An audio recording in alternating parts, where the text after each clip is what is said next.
the International Women's Month is almost over, but before it is over, we have to talk about Professor Wangari Maathai of Kenya. Shout out to my Kenyan people. This woman passed away in 2011, but she's still inspiring millions of people around the world. She is the daughter of a farmer who got full scholarship at the age of 20 to study in the US, where she got her bachelor's and her master's in biology, focusing on the importance of preserving the environment, trees, as well as the species, and of course the water bodies. She also focused on how deforestation leads to erosion, loss of land, famine, and how it affects the air that we breathe in. So Professor Maathai became the first woman in East as well as Central Africa to obtain a PhD, and of course the first female professor at the University of Nairobi in Kenya. This woman spearheaded the campaign to plant trees in Kenya. She founded the Green Belt movement, and she dedicated her whole life to planting trees. Her organization has planted more than 51 million trees in Kenya, by the way. 51 million. So next time that you visit Kenya and you see how beautiful and green it is, please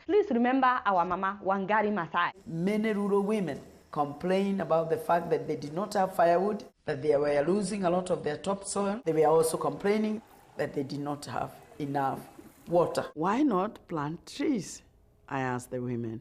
Let's plant trees. For you to understand how precious this is, please watch my show on the effect of deforestation in Africa. But this woman was way ahead of her time, and by that I mean a lot of male politicians in Kenya, they were not opened. They could not get past the fact that she's a woman. They just were not used to women standing up to them. From the day she started the Green Belt movement in 1977, the government saw her and saw a future leader, and hence the government put a program how to fight this person. So they tried to keep her down. But not only was she vocal about preserving the environment in Kenya, she was also empowering communities, as well as women and young girls, especially in rural areas of Kenya. Now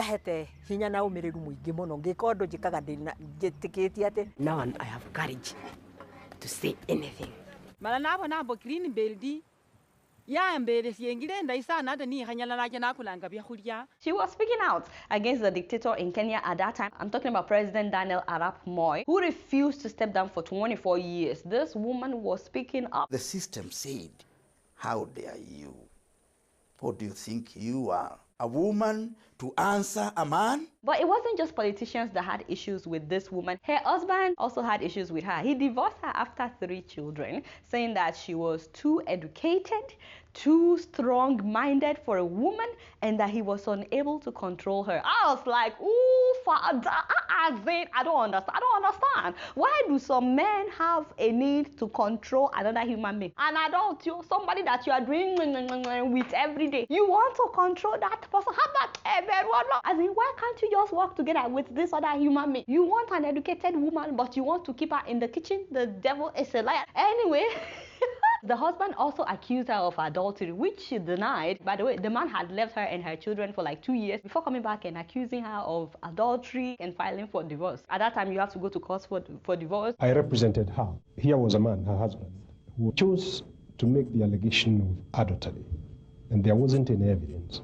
It's something that pained her a lot because it was just fabricated, and the judge was obviously given money. She pleaded not guilty, so they jailed her because after the court hearing, she told reporters that the judge was either incompetent or corrupt. Can you believe that the judge arrested her for that and sentenced her to 6 months in prison? 6 months! Luckily for her, she was able to get out of prison after 3 days. I have always wanted a family. I wanted a husband. That's why I married. But sometimes it doesn't work. And it doesn't even work if you could subdue those talents. You could subdue yourself. When government decided to build a complex at Uhuru Park, this woman wrote several letters. She led several protests so that the park would be preserved. President Moi wanted to take Uhuru Park and build a 62-story skyscraper and a 4-story statue of himself. And this got international attention, and that company had to withdraw from that project. So she was able to stop them, but of course they harassed her for the protests. It was at that point that people felt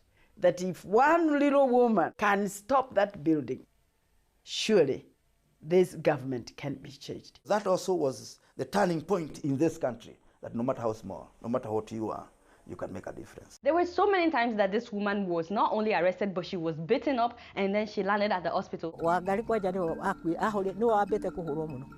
If you're going to shed blood because of our land, we will. And the whole time that the Kenyan government was arresting her and beating her, can you believe that this woman was being celebrated in different parts of the world for all the work that she was doing? She was getting international awards like the Times 100 Most Influential People, the Golden Environmental Prize, the Edinburgh Medal for Outstanding Contribution to Humanity. In fact, this woman became the first African woman to receive the Nobel Peace Prize. And that was for her contribution to sustainable development as well as democracy and peace. She got more than 50 international awards. So she was being celebrated abroad, yet she was being arrested in her own country. And you know, she could have stayed in another country, but she did not. She did not. She was brave. I remember friends walking across the street so that we would not meet because they did not want to be associated. She met a lot of great people like the UN Secretary General Ban Ki-moon, as well as Obama and his wife. They even planted trees together when Obama visited Kenya. She also met Oprah, and you know, Oprah celebrated her even after she died. And she received an award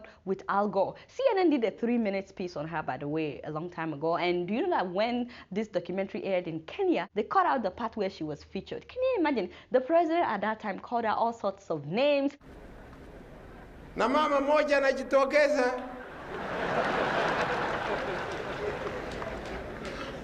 na kwa desturi mama kwa Kiafrika lazima kuheshimu wanaume.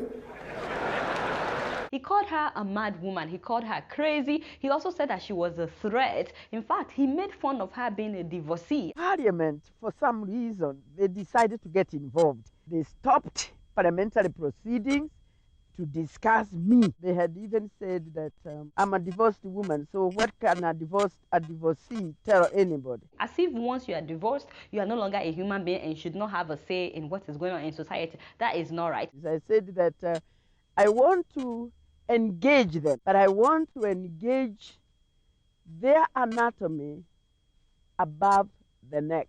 I wasn't interested with whatever lies below the waist. But you know, she kept going. That is what I love about this woman. She did not give up. And she later got in politics during Kibaki's time. They made her Assistant Minister of Environment. You know, everyone was like, no one has done more for the environment. Why was she made the assistant? Why didn't they make her the actual minister? You know, but hey, it's all politics.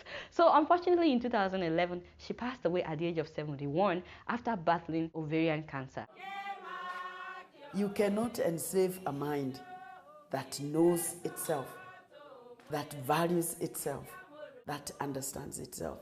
I decided to feature this woman because she's a legend. She has paved the way for so many of us women. If she had to go through all that just for her to be heard, these days you can be heard from anywhere, especially because of social media. Please take advantage of that. Looking down, she'll be very proud of us women if we can stand up for what we know is right and challenge the authority if they are doing wrong. And you know, going by her story, a lot of times in different parts of Africa, we don't appreciate our heroes or our sheroes while they are alive until they die. You know, that was just like the story of Fela Anikulapo Kuti, although the international community celebrated her. But today I'd like to join in celebrating this woman. We need more people like Maathai that will care about the environment as well as fight for justice. You guys know I don't know much. Guess what? I'm just keeping it real.